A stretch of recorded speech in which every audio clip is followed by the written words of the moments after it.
digital. Una de las cuestiones que yo me plantearía, una primera cuestión que yo me plantearía cuando hablamos de administración digital es tratar de evitar algo que sucedió en una conferencia. Un responsable de una universidad digital, una universidad virtual, totalmente virtualizada, que no tenía estudiantes, ¿no?, en edificios, y entonces se planteó al principio de su conferencia esta pregunta. Se planteó: las tecnologías son la respuesta. ¿Cuál era la pregunta? ¿Cuál era la pregunta, ¿no? Es decir, podemos caer, cuando hablamos de administración digital, en la idea de que las tecnologías van a solucionar, ¿no?, todos los problemas con los que enfrentamos dentro de las administraciones públicas, dentro del sector público. Es decir, que las tecnologías son la respuesta. Pero ¿cuál era la pregunta? ¿No? ¿Cuál era la pregunta? ¿Cuáles son los problemas que tenemos realmente en el sector público? Tenemos problemas de falta de personal, de falta de recursos. Ese tipo de problemas evidentemente no los va a solventar la administración digital, las tecnologías de información. Pero sí nos brindan, sí nos ofrecen el potencial, la capacidad para hacer nuevas cosas y para incorporar transformaciones dentro de las administraciones públicas. ¿De acuerdo? Y ahí es donde creo que tenemos un espacio de mejora, de cambio, efectivamente de conocer qué nos puede ofrecer este tema, que creo que merece la pena mucho plantear. De entrada, precisamente para aquellos que no estén tan familiarizados con esta vertiente de la administración digital, les planteo aquí una pequeña definición de lo que es gobierno electrónico, administración digital, que aparece dentro de la Carta Iberoamericana de Gobierno Electrónico.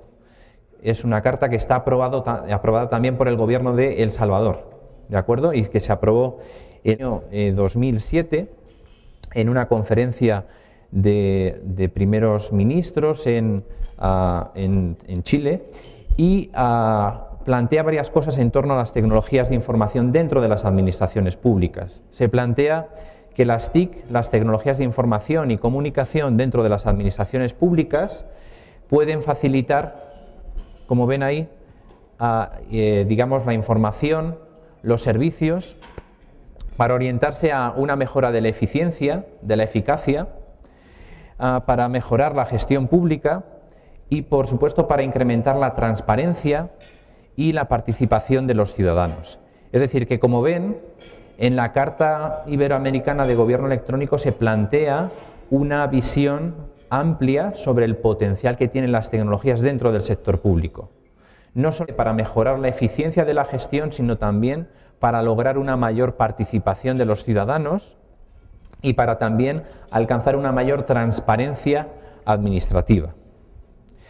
Bien, pasando a más cuestiones, cuando hablamos de administración digital o nos referimos a administración digital, nos estamos refiriendo a nuestras interacciones, a las interacciones que se producen entre las administraciones públicas y otros actores. ¿Cuáles son los actores que se relacionan con las administraciones públicas a través de las nuevas tecnologías?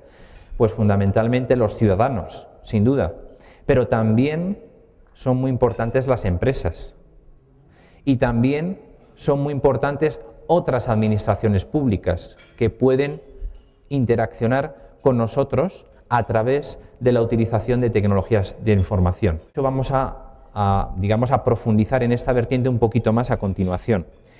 De hecho, cuando hablamos de administración digital, tradicionalmente hemos pensado la administración digital muy orientada a los portales web de las administraciones públicas. Y ahí, sin entrar en mucho detalle sobre esta cuestión, les diré que efectivamente esos portales web van desde un primer nivel informativo, es decir, normalmente lo que hemos hecho es ofrecer información a través del portal web sobre nuestra institución, sobre nuestra organización, y en algunos casos se han ido dando determinados pasos hacia una mayor interacción con el ciudadano.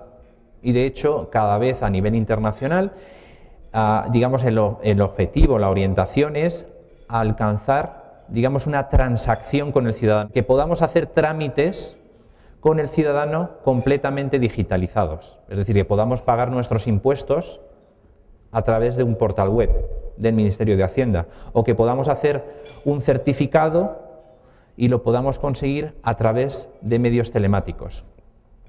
Bien, esto desde luego está muy presente en los portales web de sus organizaciones, de sus instituciones, ¿no? Donde efectivamente aparece, ¿no?, esa voluntad de ir ganando y de ir ofreciendo una mayor información, una mayor interactividad con la ciudadanía, ¿no? De hecho, incluso desde el punto de vista estético, los portales van también mejorando y alcanzando un nivel de presencia y desde el punto de vista incluso de los colores que se utilizan en los portales web, ¿no?, que tratan de reflejar determinados valores, tratan de reflejar determinadas ideas sobre sus organizaciones en diferentes instituciones.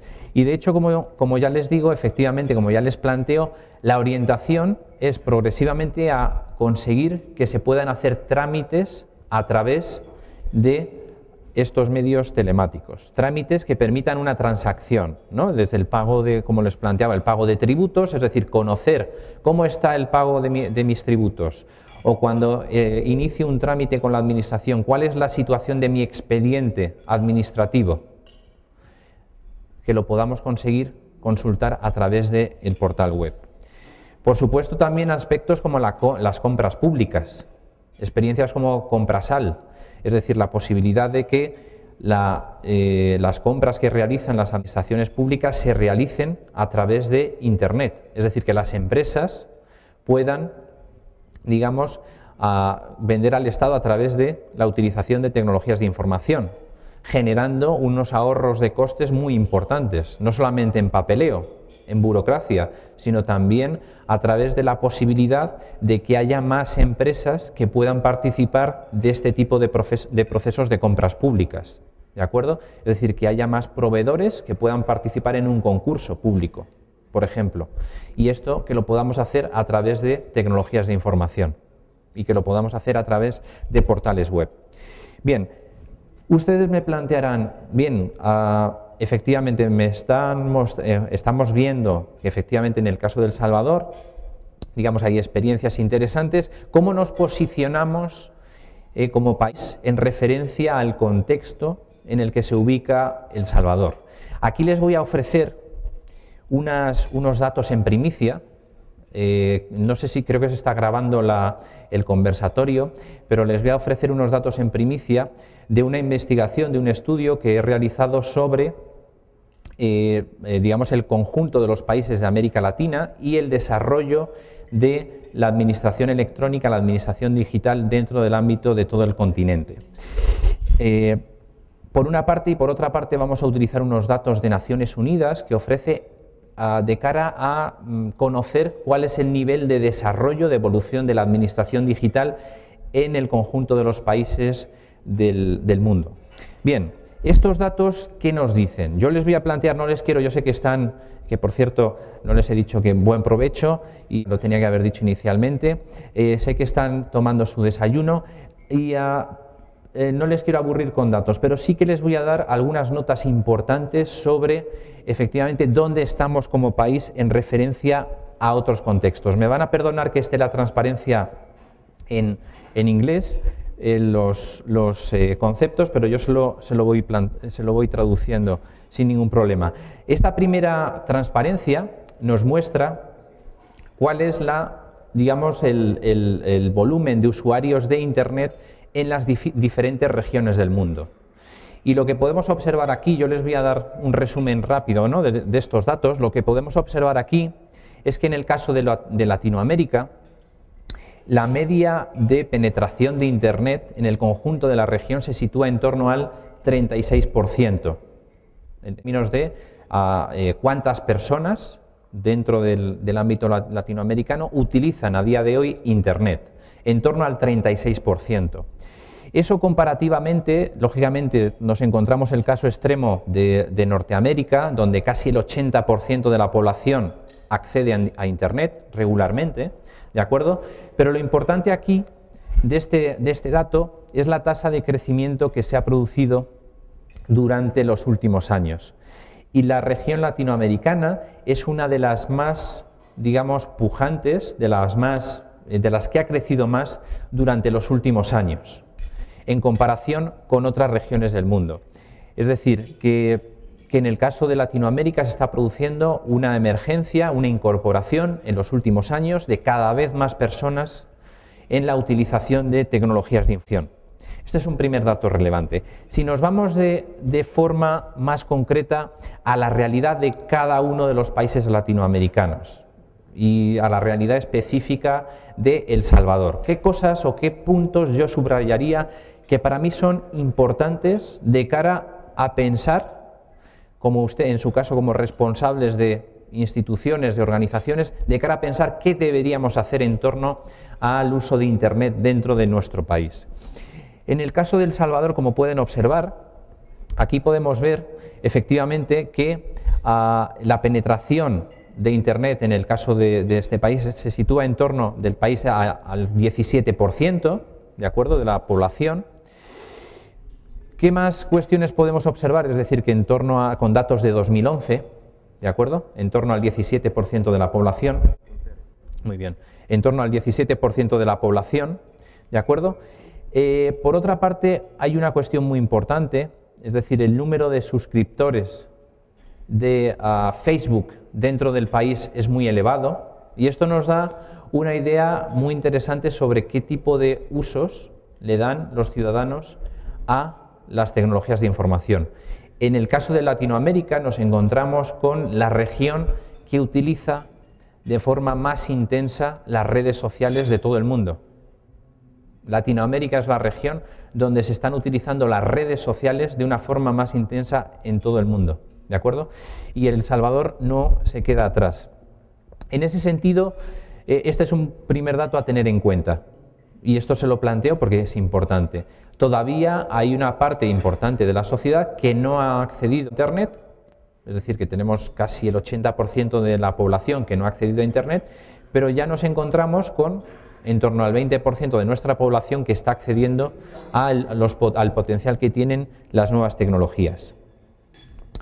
Por otra parte, otra cuestión importante, ¿cómo acceden los ciudadanos a Internet? Y esto es una cuestión que yo creo es muy relevante.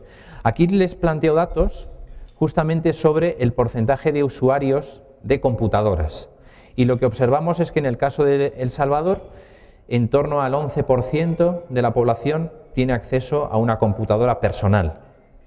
Pero sin embargo, si observamos los datos sobre el número de suscripciones a celulares, en el caso de El Salvador lo que observamos es que hay más de un celular por persona.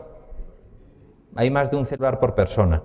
Es decir, que la telefonía celular se ha extendido de una manera muy importante en la sociedad. Y aquí nos encontramos con claramente una conclusión que yo creo que surge, ¿no?, de estos datos, y es ¿cómo van a acceder los ciudadanos a nuestros portales web, a Internet, a esa relación con las administraciones públicas? ¿Lo van a hacer a través de computadoras personales? Fundamentalmente lo van a hacer a través de telefonía celular. Y de hecho, precisamente en un país donde efectivamente, como hemos observado antes, hay un porcentaje todavía importante de población que no tiene acceso a Internet, precisamente deberíamos pensar en cómo orientar ese acceso a Internet a través de la utilización de telefonía celular, ¿de acuerdo? Y que la telefonía celular, los dispositivos móviles se